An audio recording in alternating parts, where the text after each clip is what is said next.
मध्य प्रदेश में विकास की ओर लगातार कदम अग्रसर हैं। ऐसे में अगर हम बात कर रहे हैं चिकित्सा शिक्षा को लेकर, हर क्षेत्र में देख रहे हैं कि बेहतरी देखी जा रही है। मध्य प्रदेश की बात करें तो पहले का मध्य प्रदेश और आज के मध्य प्रदेश में बहुत ज्यादा फर्क है, क्योंकि ग्राफ यहां से यहां गया है। ये ग्राफ हमेशा आगे बढ़ता रहे, इसमें जरूरत है कि हर कोई अपनी ओर से प्रयास करता रहे, क्योंकि जाहिर सी बात है जब प्रयास सही दिशा में होता है तो विकास चरम पर रहता है। जिस तरह से अगर उदाहरण की बात की जाए तो मध्य प्रदेश में जो विकास हुआ है वो एक सबसे बड़ा उदाहरण है। अगले पैनल को बुलाने का वक्त हो चला है। मैं मंच पर अब बुलाना चाहूंगी मिसेस दीप्ति असानी नंबर को, director of the IVI global school.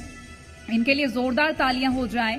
अगली गेस्ट हैं professor Manisha Kavthekar, director of corporate communication IAS university Bhopal.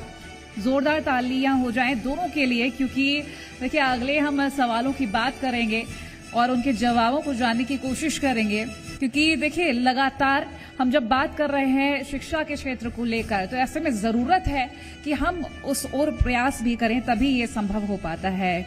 तो कीर्ति हमारे साथ मंच पर मौजूद हैं और लगातार हम सवालों को लेकर जब बात करते हैं तो उनके जवाब भी उस तरह से जब सामने आते हैं कि आप लोग संतुष्ट हो तो पता चलता है कि काम हुआ है। कीर्ति, आगे के लिए ओवर टू यू। तो आगे की हम जानकारी जानने की कोशिश करेंगे दीप्ति जी से। और दीप्ति जी किस तरह से काम कर रही हैं, आपका जो क्षेत्र है उसमें कैसे लोगों को और फायदा पहुंचाने का काम कर रही है? तो मुझे लगता है मैं स्कूल बैकग्राउंड से आई थिंक एक ही पैनलिस्ट हूँ अभी तक इस पूरे शो में, और मुझसे पूछे तो मेरा काम बहुत बहुत इम्पोर्टेंस रखता है, बिकॉज हम फाउंडेशन लेवल से काम कर रहे हैं, elementary stage of the students से। ये वो स्टेज है जहाँ पे आप समझते हैं कहीं की भी किसी भी बिल्डिंग की अगर नींव स्ट्रॉन्ग नहीं होगी तो फिर ऊपर का जो इंफ्रास्ट्रक्चर होगा या कुछ भी होगा, आप लोग कुछ भी कर लीजिए तो लेकिन वो इतना स्ट्रॉन्ग नहीं होगा। तो हम लोग उस स्टेज पे काम करते हैं जब बच्चों की ग्रास्पिंग एबिलिटी सबसे ज़्यादा होती है। वो सबकॉन्शियस माइंड नहीं, कॉन्शियस माइंड से चीज़ें लर्न करते हैं। हम लोग उस टाइम पे बच्चों को सिखाते हैं जब हम उनकी आदतों पे काम कर सकते हैं। अगर एक स्टूडेंट जो होता है वो बड़ा हो गया after 12th, so 80% of the character बच्चे का डिफाइंड हो जाता है। तब तक आदतें डिफाइंड हो जाती है, सीखने की क्षमता डिफाइंड हो जाती है, वर्क हैबिट्स डिफाइंड हो जाती हैं, adaptability, flexibility, creative thinking, critical thinking, उस पर 10% 20% वर्क किया जा सकता है उसके बाद। लेकिन ये जो स्टार्टिंग की जो फाउंडेशन नींव होती है वो सबसे इंपॉर्टेंट होती है मेरे हिसाब से, और हम लोग द IVY ग्लोबल स्कूल पे उस पर स्ट्रेस करते हैं कि हम लोग बच्चों को किस तरीके से एक ग्लोबल रिस्पॉन्सिबल सिटीजन बना सकें। डॉक्टर मनीषा, मेरा सवाल आपसे रहेगा, एक सफल पेशेवर बनने के लिए अगर हम बात करें कौन से स्किल होते हैं जिन्हें डेवलप करने की आवश्यकता होती है, क्योंकि आज के वक्त में स्किल्स को डेवलप करना मैंडेटरी हो गया है, तो कैसे और कौन से स्किल्स? जी बिल्कुल, NEP भी यही कहता है कि skill development is very important. तो अगर हम शैक्षणिक योग्यता की बात करें तो एकेडमिक स्किल्स तो होती ही हैं बच्चों में, वो तो किताबी ज्ञान मिल ही जाता है। उसके साथ साथ एक जनरल अवेयरनेस बहुत ज़रूरी है, जो कि हम IAS में बहुत फोकस करते हैं उस पर, क्योंकि क्या ट्रेंड चल रहा है दुनिया में, क्या देश दुनिया में हो रहा है, ये जानना बहुत ज़रूरी होता है बच्चों के लिए to adapt themselves. And then जो आजकल पिछले दशक में बहुत उभर गया है, दैट इज IT स्किल्स। मैं चाहूंगी थोड़ा सा माइक ऊपर कर लीजिए ताकि आवाज। तो अभी जो उभर के आई है एक बहुत इंपॉर्टेंट स्किल, वो है IT स्किल। सो चाहे बच्चा जिस भी विषय को लेके पढ़ाई करे, and doesn't matter which professional student becomes, but IT skills उसमें ऑल परवेडिंग है। इसके साथ साथ अभी 21st सेंचुरी स्किल्स पे बहुत बात चल रही है, जैसे मैम ने अभी कहा। So that is creativity, collaboration, communication, ये सब बहुत ज़रूरी है, क्योंकि कुछ नया लाना is most important. So ideas are important. तो आइडिएशन के लिए जैसे IAS में एक AICT का आइडिया लैब बनाए, जो कि बिल्कुल चुनिंदा 8 ही इंस्टीट्यूट्स में है पूरे मध्य प्रदेश में। सो उसमें जो हमारे युवा हैं वो अपने आइडियाज़ ला सकते हैं एंड उनको in a form of a startup या एंटरप्रेन्योरशिप वो पेश कर सकते हैं। सीड ग्रांट भी मिल जाता है इंस्टीट्यूट से। That is for creativity. Communication of course, जैसे हम बात करें, जैसे आप सब सक्सेसफुल प्रोफेशनल्स हैं, तो कम्युनिकेशन स्किल्स बहुत ज़रूरी है. अभी हम सुन रहे थे चर्चा में, मातृभाषा ज़रूरी है, राष्ट्रभाषा ज़रूरी है, साथ में ऑफ कोर्स अंग्रेजी भी जानना ज़रूरी है, because that's the globally accepted language. So and then collaboration. कोई भी काम एक अकेला व्यक्ति तो कर नहीं सकता, सो एक टीम वर्क होना चाहिए.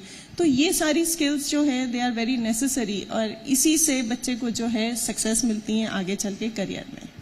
ठीक है, अगला जो सवाल दीप्ति जी मेरा है आपसे, वो हर किसी ने ये कहावत जरूर सुनी होगी कि पढ़ोगे लिखोगे बनोगे नवाब, खेलोगे कूदोगे होगे खराब.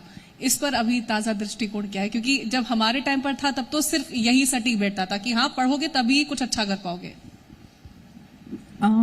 मैं इस पे हाईलाइट करना चाहूँगी कि ये जो कहावतें जब बनी थी तब हम कॉलोनियल एरा में थे, जब हम ब्रिटिशर्स के अभी अंडर में थे, और हमारे जो लोग थे जिनको हम पढ़ा रहे थे वो क्लरिकल जॉब्स के लिए या डाउन रूटीन वर्क के लिए हम एजुकेट कर रहे थे.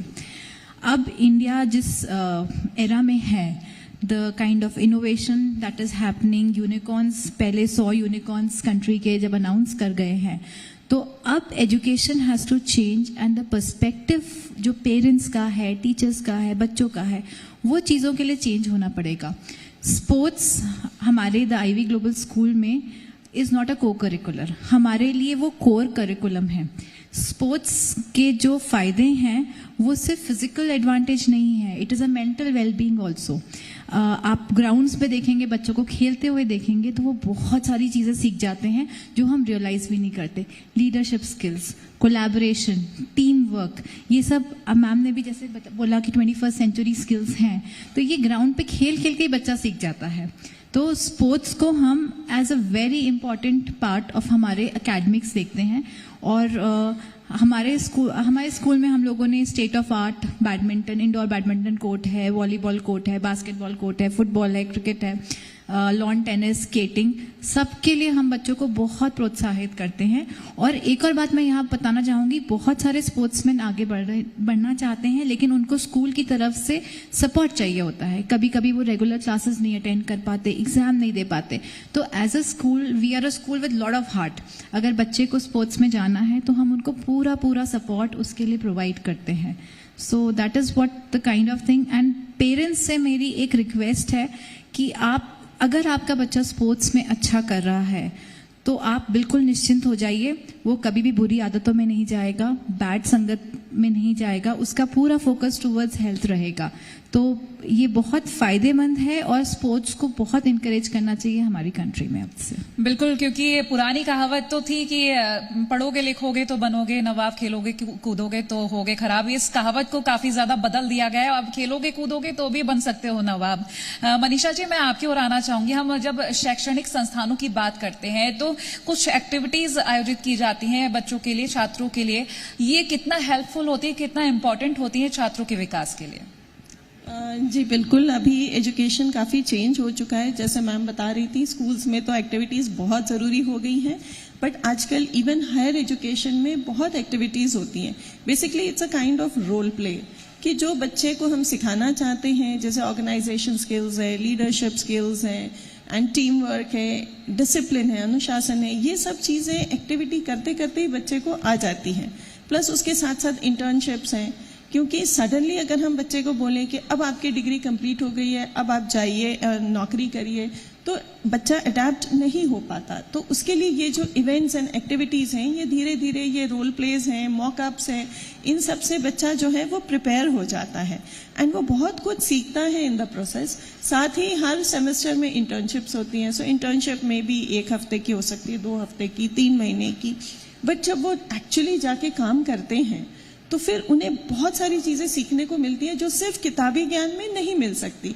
तो ऐसी बहुत सारी कंपनीज भी हैं हमारे देश में, विदेश में, जो ऑनलाइन भी देती है after the pandemic that has happened, offline भी देती हैं, और हम ऐसे बच्चों को भेजते रहते हैं फॉर सच एक्टिविटीज़.